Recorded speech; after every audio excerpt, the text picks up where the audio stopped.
Hi everybody, welcome to Chapter 14 in our class. We're going to be looking at web marketing, how to measure and evaluate programs. This is sort of the analytical chapter. I think this has very interesting content. When you're looking at this, I would strongly encourage you to focus on what the slides say and what I say, not as much on what the book says. You have to realize that this book is really designed for people that are strictly marketing majors, and the theory is that they've had an intro to marketing class beforehand. Marketing and analytics is something that if you are going to be a marketing major, you're going to have at least 6 credits in it. I wasn't a marketing major, but I had 3 credits in marketing analytics. I had to do statistical analysis on how different channels and different dimensions were met. It was probably the most fascinating course I had. That was years ago. Now we can use web tools in order to evaluate how marketing goes and how marketing strategies work. So my goal for you is to take a look at this and kind of gain some understanding of it. I'm not going to stress it that much because I think you can use the book and you can see kind of where things come from, but I'm looking at this more from, I guess, an outside perspective because I want you to see the use of this, how it can help you, how it can benefit you, that sort of thing. So when you hear the term metrics, one of the things that I want you to think about is, think of statistics. This is showing you how many hits you might have possibly had at a website.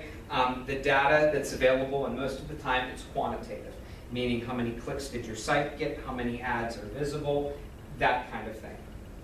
So why do you care about online marketing effectiveness? Well, because you're going to spend money on it. And you have to know how to measure this stuff if you're actually going to invest money on it. It's difficult because you don't know how it's going to go, and that can be a problem and a challenge because some of this costs a lot of money. Some of the things we're going to talk about in here are Google Analytics and YouTube Analytics. One of the great things that I'm able to do for this class is I can actually see who's accessing my videos, who's downloading my PowerPoints, who's downloading the information, so I can see if there's any problems where people that are performing poorly on exams might need a little extra help or a little extra support. I can at least know if it's somebody that should have watched the video or downloaded the PowerPoint. As a business, you have to be able to see where your customers are coming from, what their profile is, what their demographic is, and you can do that through using cookies and other devices on your computer that can help store things. We're going to talk about all of that today as part of this lecture. So, give you an example of marketing priorities at a pizza chain. This is just giving you an example of Papa Gino's, which is it's a popular franchise kind of in the New England area. They were more focused on how to analyze data because the data collection was good.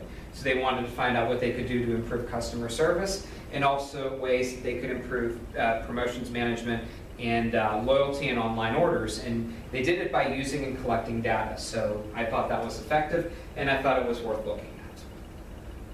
So software firm, another example, this one is business to business, not business to customer. This one kind of looked at expenditure, percentage of marketing, how success was measured, and the idea behind this example was this one was all focused on money, where the other one was more on retention and customer value. This one was more focused on money than anything else. So what do you need to know? What are the most important things that you need to find out, and what's difficult to measure? The red areas look at offline customer behavior and customer social media. That's difficult to understand. The easiest channels are also there are also things that are like that can easily be done. How many times did you visit the site? Were you satisfied with your order? Click yes or no. How many different web pages did you access? But I think what's cool to see on this is that there was a lot of middle ground where people said it's either difficult or easy. They weren't willing to say very easy or very difficult, and almost every single dimension had at least 8% that said they didn't know and they weren't able to answer that question. So once again, this is an industry that's growing, it's developing, and I think this is going to change in your lifetime.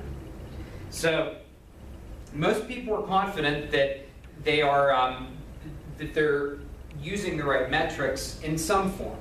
Half people say they're somewhat confident, only a third say they're very confident, but this idea is you have to know what you're looking for and you have to know how it benefits you and how it benefits the business. So how do we measure website effectiveness? We've gone over this multiple times, but the key thing with the website effectiveness is usability. And that's all the customer cares about. Can I get the information I want when I need it? And I spoke about this a lot earlier in the class. We spent one of the longer lectures in here talking about usability. But your perspective, you need to see how people are coming in, what they're purchasing, what they were satisfied with, what they weren't satisfied with, if they had any errors. Where did those errors come from? So you're looking for something different than what the customer is looking for. And that's important, and that's something you have to test out. So we're going to talk about usability testing and why that's important for a little bit. So what should you do? You should use both of these if you are ever doing a company where you want to expand your business. Prototype testing is when you're constructing a website and you have people tell you and respond to you, I like this because, I don't like this because, and then you see how many times they hit your site. This is before launch. Full usability testing is when you have a beta site. And if you know Microsoft was notorious for having beta sites available. And they would give you different areas and different intervals, and then they would follow up with a satisfaction survey, follow-up, or metrics if they needed to as well. So usability testing is fast and inexpensive, and I think that's good. You can use it as you need to use it, and I think that can help as well. So they give you a list of what you need to know about usability testing. The big thing that I would take out of this is the people that are testing your website have to be your target audience. This is not something that you can post a flyer up and say, hey, I'm looking for people to test my website. You want people that are in the demographic that you want to actually test your website. And if they do, that's a win for everybody involved. So make sure the testers are in the target audience. So you have to measure business performance and site performance. Business performance is more for marketing, and site performance is more technical. So business performance, a good example of this is available on the textbook from Fresh Direct. It's on page 382. But they kind of show you that customers were likely to buy recommended items when they had coupons that were available. They were able to see that that individuals were more likely to go to a site where they had coupons that were accessible, easy to print, easy to download, and easy to add to their cart. They found out based on the keywords that people entered in which products to add.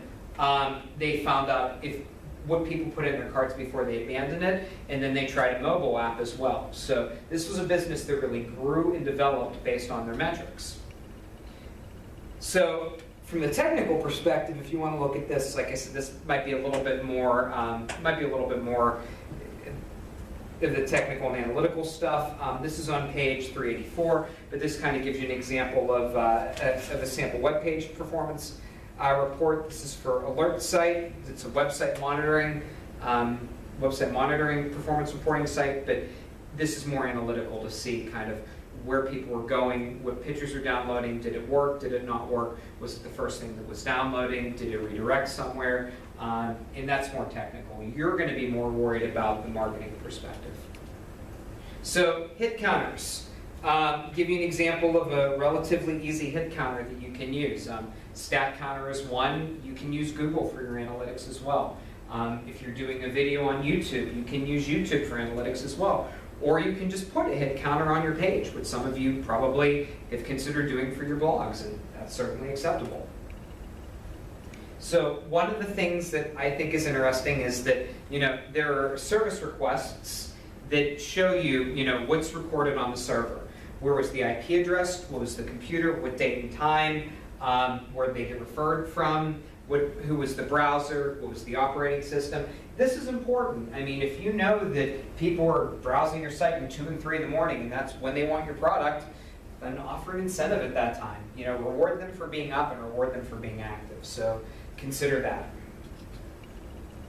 So tags are placed on HTML and they're put in each page to be measured. This lets you know sort of if the page is actually being visited. And this is done when you're doing coding.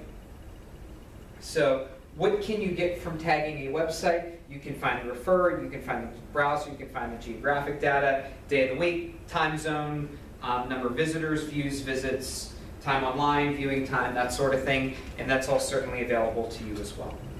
So I mentioned earlier about a cookie. Some websites will store a file on your computer, and anytime you access another site, they go back to whoever put the cookie there, and they say, well, after this person visited Amazon, they went to Target, then they went to Best Buy, then they went to Kohl's. So then they can track where you went, and it tracks back to the original server of files.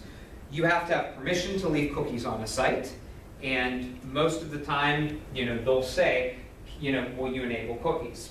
So what do you have to know about the difference of them? You have to know that session cookies, when you're on there, it's only what you visit while you're on their site. Persistence ones stay on the computer. First party gets you ones where if you request a file, you have to accept it. And then third party ones could be an ad that pops up that says every time you click on Facebook, we're going to get an ad that specifically links to pizza chains and restaurants. So that would be a third-party cookie that's connecting you to an outside vendor that you may or may not be interested in.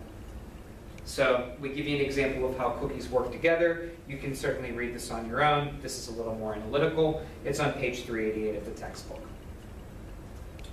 So panel metrics, and I like this idea, but the problem with this is why when I spoke about the Giant Eagle customer service cards, you going to Rivers Casino and having a card, going to Presque Isle and having a card that you swipe. That's more panel metrics because this looks at your progression over time. Customer shopping on the internet, the only way that they're going to be able to do this is if you have a consistent email address and you're logging on as a regular user. Then they know what you're likely to buy and how often you're going to purchase the item. So those are panel metrics. They're done over time and they're tracking you in multiple locations through your email address. So once again, I give you a lot more stuff that's available. Basically, you can know that anytime you're looking at a website, people can access it. So if you want to look at different program objectives, this is available on page 391. You can dig into this on your own if you want. I like this, and I would strongly recommend reading about Google Analytics, because Google Analytics will tell you where customers are accessing you, how they're accessing you, and it's certainly worth exploring and investing in. If I had a business today that was relying on the internet and I wanted to make money, I would go with Google, because Google's even going to give you a map of where the people are coming from that are visiting your website. This is huge, and like I said, I can see this for everything you guys do for YouTube. I have a map and I see where people are accessing my videos, and I think it's pretty cool. I know that somebody at some point, either in this class or the other or the other course, was in Michigan and they downloaded a video. That's cool. So I know somebody went to Michigan and they actually were doing work at some point. So I can see that and I can tell that. But Google Analytics, you should probably read this. I think it's certainly worth a read in your textbook. So once again, they show you kind of how it works, what keywords work, what perspective on content there are, different platforms that they can use that they can link with. And then another example, this is showing you different segmentation, just how returning visitors look at things versus people that look at a website once. Some conversion paths through sites. Once again, this is all analytical based, so you can certainly look at this on your own. Some free data. Nothing's free, but this will at least give you a little bit that you need.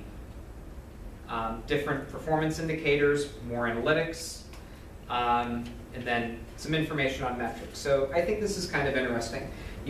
These numbers don't help people. You have to choose them and report them to guide the choices that the business makes. I think that's the big idea, and I think that's what you need to focus on.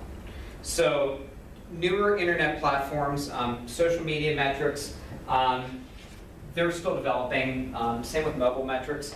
It's still growing. It's too early to really say if people are bouncing to things using social media and the right ads and the right placements are coming up at the right time for them. So they're being integrated, they're being used, but we don't have a real strong, solid read on this. It's the same metrics, but we're looking at it from a different perspectives.